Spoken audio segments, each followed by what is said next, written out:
नमस्कार जय जगन्नाथ दर्शक बंधु आसिला खुशी खबर रिलीज है पीएम जनमन प्रथम किस्ती चेक करंतु अकाउंट आसी कि नहीं टंका।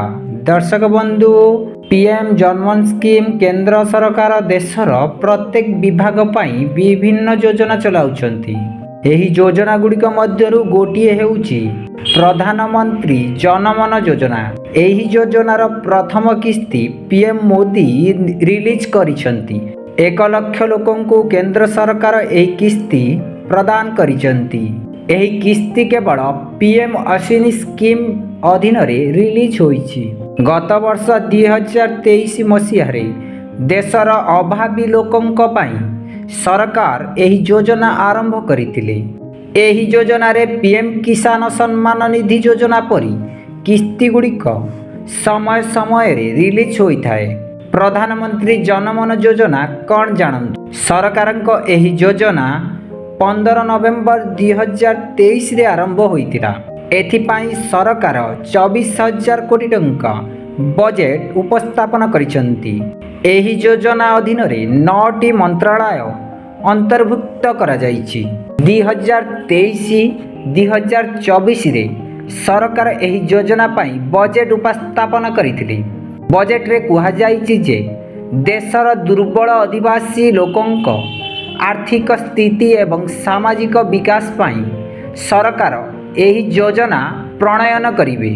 एही योजनार लाभ देशर 18टी राज्य रे बास करुथुवा लोकंकु दियाजिबो। एबे आसंतु जानिबा एही योजनार लाभ कोन जानंतु। दर्शक बंधु सरकार को एही योजना अधीन रे गरीब एवं पछुआ लोकंकु सुरक्षित गृह को स्थानांतरण कराजिबो।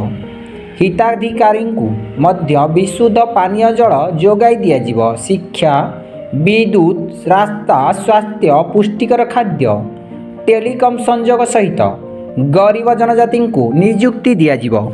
यह सहित धन विकास केंद्र प्रतिष्ठा कराजिबो। एही कारणरू अर्थ उत्पादन व्यवसाय रे वृद्धि पाइबो।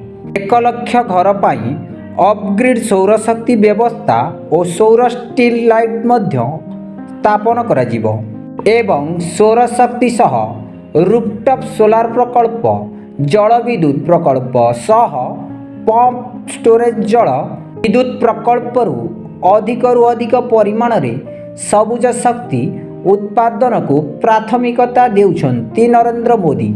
गत नवेम्बर मासरे सौर शक्ति रे निवेश पाई प्राय 4,940 कोटी टंकार निवेश प्रस्ताव आनिथिले। एही निवेश प्रस्ताव कार्यकारी हैला प्राय 5,075 मेगावाट पवन शक्ति राज्य रे उत्पादित होई परिबो।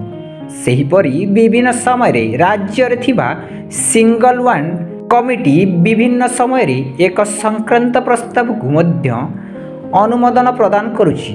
निकटरे राज्य रे नवीकरण योग्य शक्ति नीति को कार्यकारी करिबा पई गठित सिंगल वन कमिटी एक बड़ निष्पत्ति नेइछंती। राज्य रे 10,06,972 कोटी टंका सबुज शक्ति निवेश प्रस्ताव को कमिटी अनुमोदन करिछि। यह द्वारा राज्य रे मोट 1,12,053 मेगावाट क्षमता विशिष्ट विभिन्न प्रकल्प कार्यकारी कराजिबो। अनुमोदन मिलिथिबा प्रकल्प मध्यरे 30 मेगावाट विशिष्ट सौरशक्ति प्रकल्प, 19.53 रूफटॉप सोलार प्रकल्प पाई 63 मेगावाट विशिष्ट बृहत जल विद्युत प्रकल्प रही। सूचना योग्य जे राज्य सरकार वर्तमान पवन